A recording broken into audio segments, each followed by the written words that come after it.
안녕하세요. 크리스천 영성학교로 운영하는 신목사입니다. 오늘은 정신질환과 귀신들림의 차이가 존재하는가 라는 점을 한번 생각해 볼게요.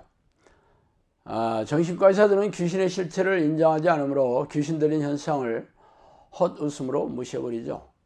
그러나 성경이 진리신 하나님의 말씀으로 여기는 크리스천들은 성경 곳곳에 귀신이 들려 정신질환을 앓고 장애를 안고 살며 각종 고질병과 불치병으로 고통받는 그런 이야기들을 읽고 나면 머리가 혼란스러워집니다. 그 중에서도 기독교인 정신과 의사들의 입장은 곤혹스럽기 짝이 없겠죠.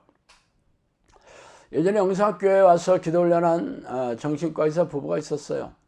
영성학교에 온 대부분의 사람들이 정신질환 문제를 해결하기 위해 왔으므로 이곳에서 귀신을 쫓아내고 정신질환이 확연하게 치유되는 장면을 보고 그들의 입이 쩍 벌어졌죠.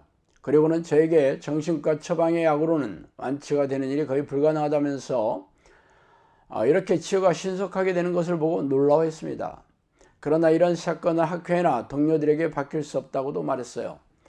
만일 그런 일이 벌어지면 그동안 의대에서 배워왔던 정신질환에 대한 의학 지식이 잘못되었다는 것을 인정하는 것이고, 그러면 자신의 의사 면허가 위태로워질 것이 불보듯 화나기 때문이죠. 그러나 의사들이 귀신 들림 현상이 억울하고 자신만만해하는 것에도 일리가 있습니다. 그동안 귀신 축사의 능력을 가졌다고 주장하는 교인들이나 목사들이 정신질환이 귀신 들림이라면서 환자들에게 축철기도를 해서 귀신을 쫓아낼 수 있다고 큰 소리를 저은 이들이 적지 않았어요. 그래서 축사라면 소리를 질러대고 몸을 뻗대는 기이한 현상이 벌어지면 귀신이 죄다 나갔다고 환호성을 질러댔죠. 그러나 그 다음날이 되면 여전히 귀신 들림 현상이 지속되었기에 참 곤혹스럽기 짝이 없었습니다. 그래서 몇몇 정신과 의사들은 자신들이 병원에 있는 정신질환 환자들에게 축철기도를 하도록 해줄 테니까 귀신을 쫓아내고 질병을 고쳐보라고 큰 소리를 치기도 했습니다. 그러나 귀신을 쫓아내고 정신질환을 해결하는 이들이 없었으니까 결국 이들이 더욱 기고만장해서 비웃어댔던 것도 사실입니다. 성경이 진리라고 말하긴 하지만 정작 하나님의 능력을 삶의 현장에서 드러내는 그런 교인들이 거의 없었다는 게 한국 교회가 마주한 차가운 현실이기도 하죠. 그래서 오늘은 귀신 들린 현상이 허구이며 죄다 정신질환이라는 정신과 의사들의 말이 맞는지, 아니면 성경에 기록된 대로 각종 정신질환이 귀신들이 일으킨 병이 맞는지 한번 살펴보고 싶어요. 자, 왜 기독교인들이 성경이 진리라고 말하면서 예수님이나 사도들처럼 정신질환 환자들에게 기도해서 귀신을 쫓아내고 질병을 치유하지 못하고 있습니까? 그렇게 무능하고 무기력하게 교회 마당을 밟고 있으니까 세상 사람들로부터 조롱과 멸시를 받는 게 당연하지 않겠어요? 그렇다면 다시 이 주제로 돌아가서 정신질환과 귀신 들림의 차이가 존재합니까? 결론부터 말하자면 존재하지 않는다는 것이죠.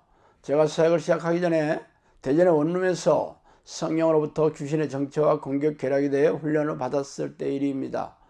저를 찾아온 사람들은 대부분 정신질환자였는데 제가 한 일은 귀신을 쫓아내는 기도를 한 것이 전부였어요. 그래서 축철기도를 하면 기이한 현상이 일어나곤 했죠. 귀신들의 정체가 드러났던 것입니다. 귀신들이 쫓겨나가면서 정신질환이 빠른 속도로 치유되다가 완치가 되었죠. 그래서 어느 날 제가 성령님께 한번 물어본 적이 있었어요. 정신질환 환자의 어느 정도가 귀신들의 소행이냐고 말이죠. 성령께서는 거의 대부분이 귀신들 때문이라고 말씀하셨습니다. 물론 당신은 제가 성령과 대화해서 이 정보를 알아냈다는 것을 참 인정하기 어려울 것이 저도 모르지는 않아요. 그러나 그 뒤로 제가 사역이 열린 지 벌써 9년이 되어 갑니다. 그동안 수백 명의 사람들에게서 귀신을 쫓아내고 정신질환을 치유하고 있어요. 지금도 영성학교에는 불치병과 정신질환 환자들이 항상 찾아오고 있는 중이죠. 그래서 제가 인터넷 관람과 유튜브 동영상으로 어떤 질병이라도 성령 내주 기도를 훈련하면 치유될 수 있다고 큰 소리를 떵떵 쳐왔기 때문에 그런 사람들이 저를 찾아오는 것이에요. 정신질환은 귀신들이 머리를 장악하고 뇌를 망가뜨리면서 생겨나는 질환입니다. 다른 육체적인 고질병들은 혈액과 신경계 등을 공격하여 장악하여 면역력을 떨어뜨려 점차적으로 장기를 망가뜨리고 뼈를 비틀거나 들러붙게 만들기도 합니다. 그러나 뇌는 귀신들이 직접적으로 공격하기 때문에 귀신을 쫓아내면 정신질환이 치유되기 시작하는 것입니다. 귀신들이 공격하는 유형이나 계략은 성령께서 저에게 자세히 말씀해 주셔서 지금 사역이나 코칭의 이론으로 삼았으며, 그동안 수백 명의 사람들에게서 귀신을 쫓아내면서 이놈들의 공격이나 활동에 대한 수많은 데이터가 쌓여서 물론이죠. 그러나 직접 이놈들과 싸워보지 않은 사람들이 어떻게 귀신들의 정체와 능력에 대해 알 수 있을까요?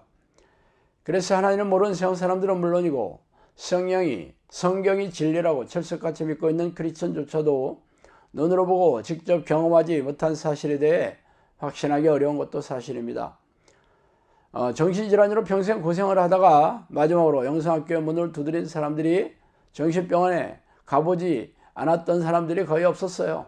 정신병원에서 상담하고 처방해주는 약들은 죄다 신경 전달 물질이 들어간 약들이에요. 귀신들이 뇌를 장악해서 도파민 등의 호르몬을 생성하지 못하게 방해해서 불면증과 우울증, 공황장애, 조현병 등의 정신질환을 일으키기 때문에 정신과에서 처방하는 약들은 죄다 이런 약이죠. 그러므로 이 약들은 완치를 해줄 수가 없어요. 근본적인 문제를 해결해 주는 것이 아니라, 그러니까 평생 동안 이 약을 먹으면서 살아갈 수밖에 없습니다. 마치 췌장에 문제가 생겨 인슐린이 이렇게 나오지 않으면 평생 인슐린 주사를 맞는 것처럼 말이죠. 고혈압 환자들이 평생 그 약을 죽을 때까지 먹는 거와 별 차이가 없어요. 그러나 이 약을 먹는다고 해서 아무 문제가 없는 게 아닙니다. 약을 먹어도 불안, 두려움, 혼미함 등이 생기기도 하지만 인위적으로 호르몬을 넣어주니까 호르몬을 만들어주는 본래적인 뇌의 기능이 저하되어 정신 능력이 떨어진다는 것이죠. 그래서 정신과학을 오래 복용한 사람들은 기억력이나 판단력 등의 정신 능력이 떨어져 점점 바보가 돼가고 있는 중이에요. 결론적으로 정신질환은 귀신이 잠복하고 공격해서 생긴 질환이지만 귀신을 쫓아내는 축출기들로서 이 문제를 해결하는 사람들이 거의 없다 보니 정신과 의사를 찾아가는 게 유일한 해결책이 되어버린 탓이죠. 그러나 약을 먹는다고 귀신이 나가겠어요?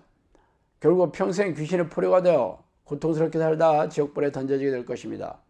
이런 결과는 귀신에 대해 무지한 교회 지도자들의 말에 속아서 무능하게 된 교인들이 빚어낸 것이죠. 참 답답하고 암울한 현실이 아닐 수 없습니다. 자, 오늘 여기까지 하겠습니다. 감사합니다.